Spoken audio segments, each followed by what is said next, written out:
Played some Burl Ives song. We got a music file.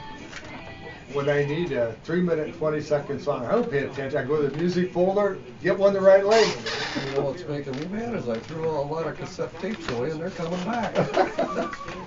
So are you going to stream us too or what? Yep. Well, not streaming live, but we'll put it up later. Oh.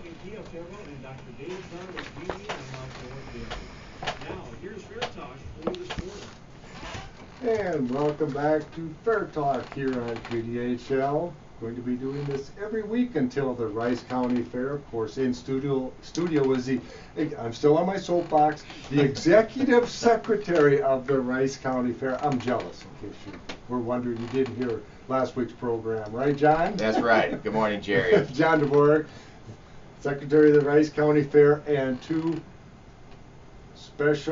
extra special guests you brought along. Two guys I've never met before. So you want to introduce them?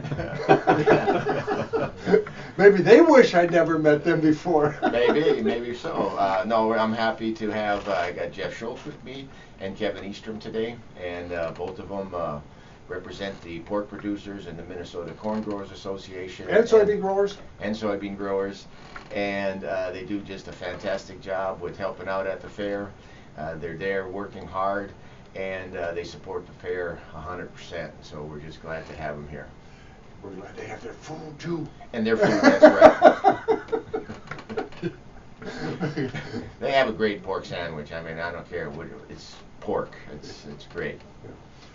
Well, why don't we get those guys in after the break? Let's just briefly mention some of the new things in the free entertainment that's going to be at the Rice County Fair this year. We'll let them pick on me after the market break. We'll give me about a 6-7 minute reprieve. That should work. So yeah, this year, we're gearing up. Everything. The sun is shining today, and the grass is growing green, and everything's looking great at the fair. And so hopefully it continues going. Weather's always a big factor when it comes to the fair. So hopefully we'll have good luck that week. But we got a pretty good lineup, I feel, that with our free entertainment. We've got every day with free entertainment, starting on Tuesday night with the Queen Coronation. Wednesday night, during the day, we got Lyndon Peterson coming back with his one-man band, and he's always fun to watch and gets the crowd going and then entertains with the crowd very well. Wednesday night, we have Ivan Jivan and the King Swings coming in to play, local band, and they should draw a good crowd, we're hoping, and do a good job. It's always fun to have that hometown entertainer come to the Rice County Fair and perform at the Rice County Fair. Thursday afternoon, we got a real good lineup. As everybody knows, Thursday is our daycare day, and then it's Senior Does that mean Citizen John Day. Anderson can come to the fair that day? And even you can come that day too, Jerry. It's fun to see all these daycares come with all their kids, and they're always excited, and the kids always have a good time, and we have some programs set up for them, and so they have a fun-filled day. Then in the evening, we have the White Sidewalls coming back. Oh, great. I was going to ask you if they were coming back. White Sidewalls are coming back. During the day, we have the Jolly Peas that are going to be entertaining, and Thursday morning have Herb Sellner. He's going to be entertaining. He's kind of a one-man band, and he's volunteered to come and entertain for the senior citizens prior to their function, so we're excited to have him. Friday is Kids Day, so here's another day for you, Jerry. You should have some fun. All right, I guess I deserve that. We'll put you on that zipper ride, and John will just kind of walk away for a while, right? Yeah. Yep. Okay. And so, Kids Day, we're going to have a fun, full day for them. Their main prize giveaway is going to be for at the grandstand during the intermission of the bull riding. We'll have some prizes and some games for them to participate in, and they'll be the Kids Day giveday will be happening. Is that before or after the executive secretary of the Rice County Fair rides the bull? After. Oh, okay. So after the they might be there for a left? long time waiting for that to happen. Then on the free stage, we have the Czech singers coming, and we have a concertina club coming, and then Friday night we have Brad Boyce coming back, the Elvis impersonator. That's music and entertainment for everybody. That's exactly You right. got pretty broad gamut there of different types of free entertainment. Together as we speak. I'm going to be picking them up later on this afternoon, so we'll have them, and they should be here shortly in all of the banks and all the other establishments that we've put them in. And so, or they can contact us at the fair office, and we can get one out to them, come by and pick one up. So yeah, I mean, man, the fair's less than a month away. About a month? Yeah. Yeah, I always said, everybody says, you know, can you wait for the fair, and you know the fair's just around the corner. Are you ready? And you know, when I can start tasting the fair foods, when I start to worry, and I've been tasting the fair food already. So it's I'm hungry. Why is it when I see Kevin Estrem, I think of pork sandwiches? I don't know why.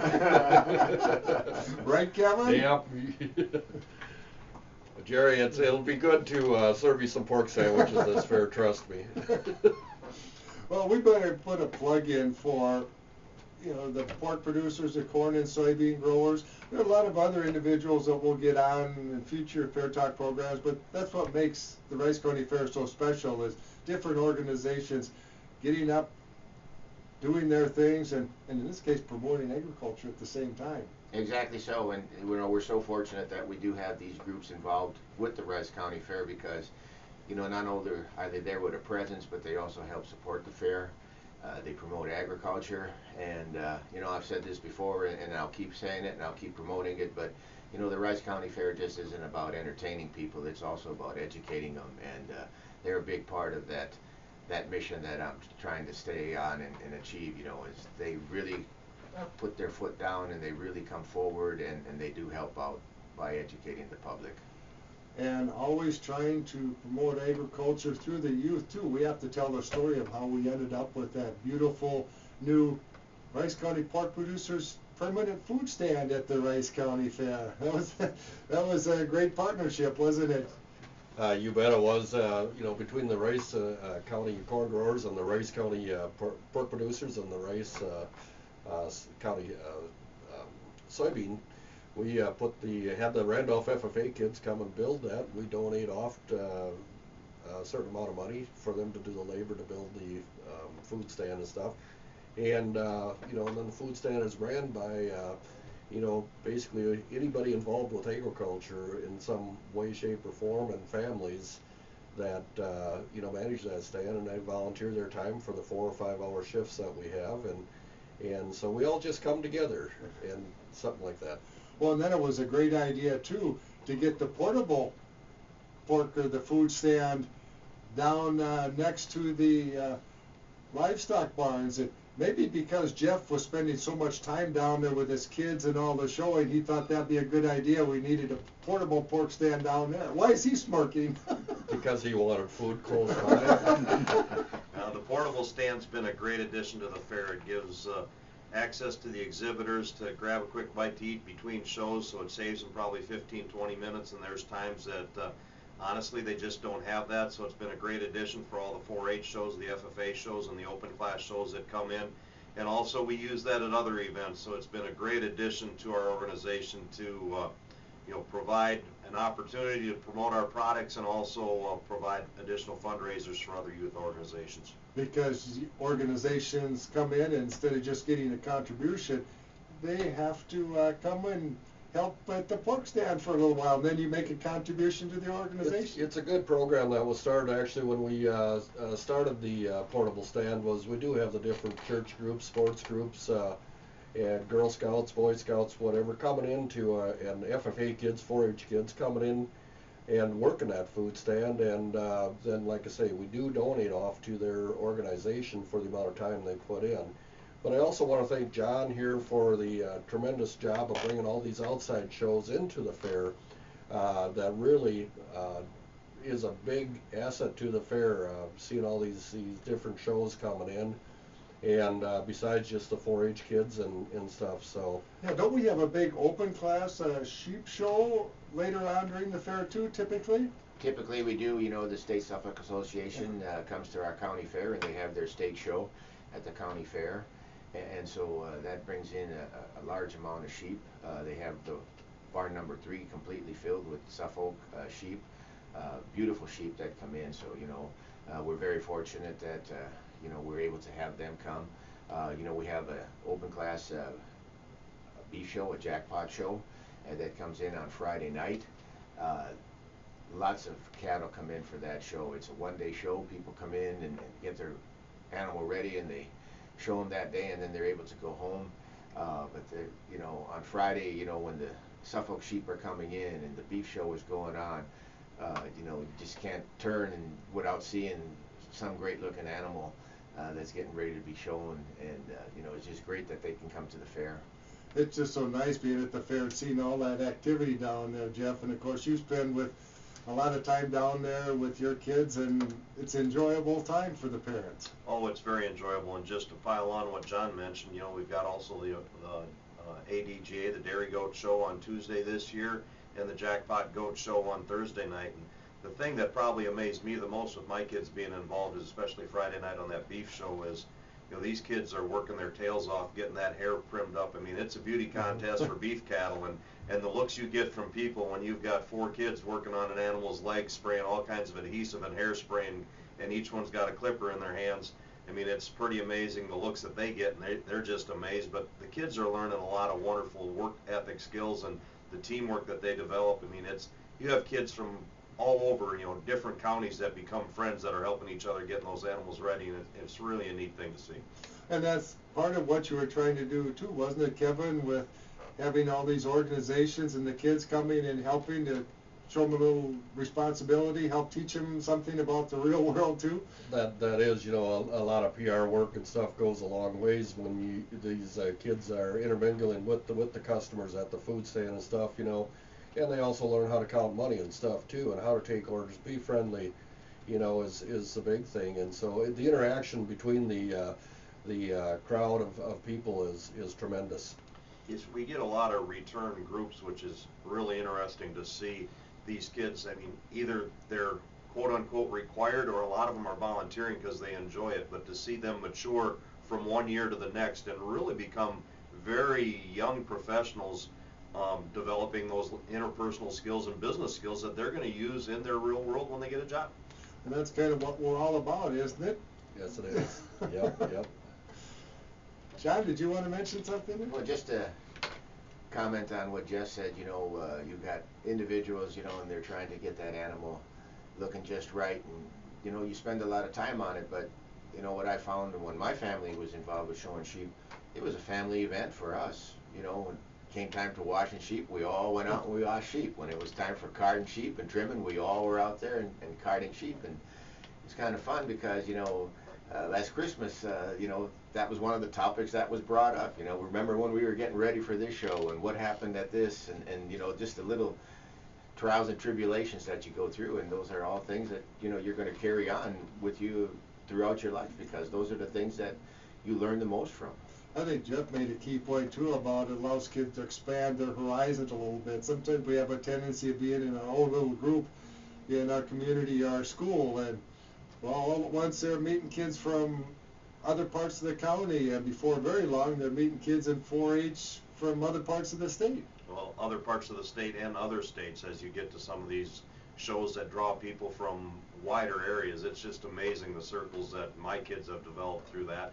And that's one thing I'd like to plug, for 4-H. I mean, if you're a kid out there and you're wondering what 4-H is all about and what you can get involved with, come up to one of the kids and ask them. I mean, this year we're leasing a few animals to a kid that's in 4-H, but he doesn't really have access to the livestock, and he's learning, and he's been coming out to our place and learning about the project. And that opportunity exists with a lot of other kids. I mean, it takes a lot of understanding and a lot of work, and it doesn't, not every situation's right, but you don't have to be from a farm to join 4-H to get involved with a lot of the activities. Didn't we used to call that, Kevin, paradise, Porkland and paradise, something like that? Paradise, pork and paradise. Okay. You bet. And Jerry, when I, as the Minnesota Pork Board president, I travel all over to many different fairs. I think last year I was at 17 different county fairs at the pig shows. And that's one of my goals to stress upon the 4-Hers before the show starts, is that, it's a challenge for the older kids to that I put towards the older kids to mentor the young kids to get them, you know, to feel comfortable with showing their animals and stuff. And then I always tell the younger kids, don't be afraid to ask questions, because the interchange of the conversation between the older kids and the younger kids is phenomenal amongst the 4-H'ers themselves. It's really surprising how they don't have to feel intimidated if they're young and don't know how to show a pig, but yet the older kids are so willing to help the younger kids out. Well, I think a lot of them remember, not that many years ago, they were that little kid maybe that didn't know a whole lot about it, and That's somebody exactly helped right. them. Yep. So that's one of the you know, big challenges that we have, and so anyway, like I say, the Rice County Fair is a very good place to come and enjoy. Well, we have to take another. It's always neat too to be at the Rice County Fair, and you start heading down toward the livestock buildings, and then you see FFA kids and 4-H kids with the children's barnyard and everything else going on in that building. Exactly so, Jerry, and you know, we have some volunteers that do an excellent job of providing animals in that children's barnyard, and you know, the children can come up and they can pet the animals, touch them, and you know, one of the things we want to stress too is, you know, when they leave the children's barnyard, you know, we've got plenty of hand wash stations there. Wash your hands, be safe, and but you know, it's just great that we can have these animals segregated out where they can come in, and these little kids can come in and pet them and look at them and feel comfortable around Then them. you get the crew that's there, so they can hold them if the children are a little bit, but they know how to take care of the animals, so it's great for them to interact.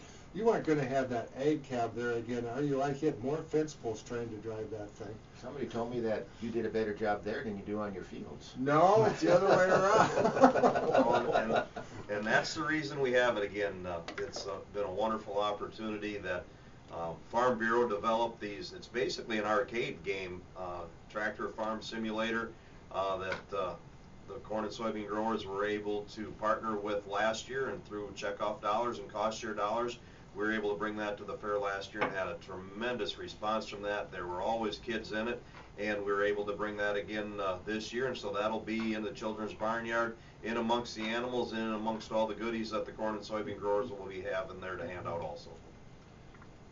And on the pork side of things, Minnesota Pork has also gave a bunch of banners and stuff and a bunch of posters and stuff to be put up. But the main thing is that we want to be there to help educate and tell our story. But we also want to hear a lot of good questions and stuff from the younger generation and the parents on how and why we do what we do on the farm. I mean, you know, is there a right or wrong way? You know, we don't care. We just want to hold the conversations with the clientele, such as you know, kids, you know, want to know where the pork comes from and stuff, and the parents also, and so you know, I think what we're doing is trying to help this year with the children's barnyard is to put on a more of an educational type program for everyone, and you know, there's no right or wrong answer to why or how we do things. You know, it's just to bring up the conversation. And John does a very good job at the Rice County Fair at the Children's Barnyard. And so my goal is to have everybody bring a bunch of questions and stuff, and really, you know, ask about, you know, the animals and stuff. And how you take care of them, and what yep, you do. Yep, and why we do it, you know. So that's a big asset to the Rice County Fair, and I think this year it's going to be better than ever. I wanted to mention too, before we run out of time, as long as they have the corn and soybean growers and the pork producers here, the Oinker Open and Scramble for Scholarships. Boy, what a great idea. It's turned into such a fun event. Yeah, this year, I'll forget the dates. We have a plot day and the Oinker Open Scramble for Scholarships. One's August 16th, one's August 23rd, and if I say, I'll have them flip-flop. But the main thing with the Oinker Open Scramble for Scholarships is a fundraiser for scholarships for kids from Dakota and Rice County that are pursuing an ag degree in college. This past year we were able to offer 2 scholarships with the AFA that were awarded to Riley Donkers from Faribault and Jackson Neal from Castle Rock.